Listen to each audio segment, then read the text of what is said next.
পবিত্র ঈদ উল ফিতরকে কেন্দ্র করে ছিনতাই এবং চাঁদাবাজি প্রতিরোধে চট্টগ্রাম মহানগরীর বিভিন্ন এলাকা হতে ৬টি কিশোর গ্যাং গ্রুপের গ্রুপ প্রধানসহ ৩৩ জন সক্রিয় সদস্যকে দেশীয় অস্ত্রশস্ত্রসহ গ্রেফতার করেছে র্যাব ৭। চট্টগ্রাম মহানগরের পাঁচলাইশ থানাধীন ফরেস্ট গেট রেল ক্রসিং এলাকা হতে রুবেল গ্রুপ নামক কিশোর গ্যাং এর প্রধান রুবেল সহ ৬ জন কিশোর গ্যাং এর সদস্যকে দেশীয় অস্ত্রশস্ত্রসহ গ্রেফতার করা হয়। গ্রেফতারকৃত আসামিদের জিজ্ঞাসাবাদে জানা যায়, তারা বর্ণিত এলাকায় চলাচলরত পথচারীদের দেশীয় অস্ত্রের মাধ্যমে ভয়ভীতি প্রদর্শন করে মূল্যবান জিনিসপত্র, স্বর্ণালংকার, নগদ অর্থ এবং মোবাইল ফোন ছিনতাই করে আসছিল।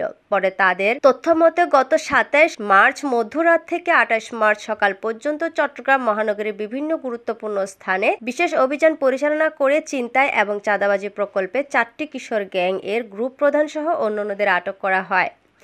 গ্রেফতারকৃত আসামিদের জিজ্ঞাসাবাদে জানা যায় যে তারা পরস্পর যোগসাযোগে ডাকাতের উদ্দেশ্যে বর্ণিত এলাকায় একত্রিত হয়েছিল। জিজ্ঞাসাবাদে আরও জানা যায়, চক্রটি চট্টগ্রাম মহানগরের পাহাড়তলী এলাকাসহ শহরের অন্যান্য এলাকায় দীর্ঘদিন যাবৎ ডাকাতি ও ছিনতাই করে আসছে।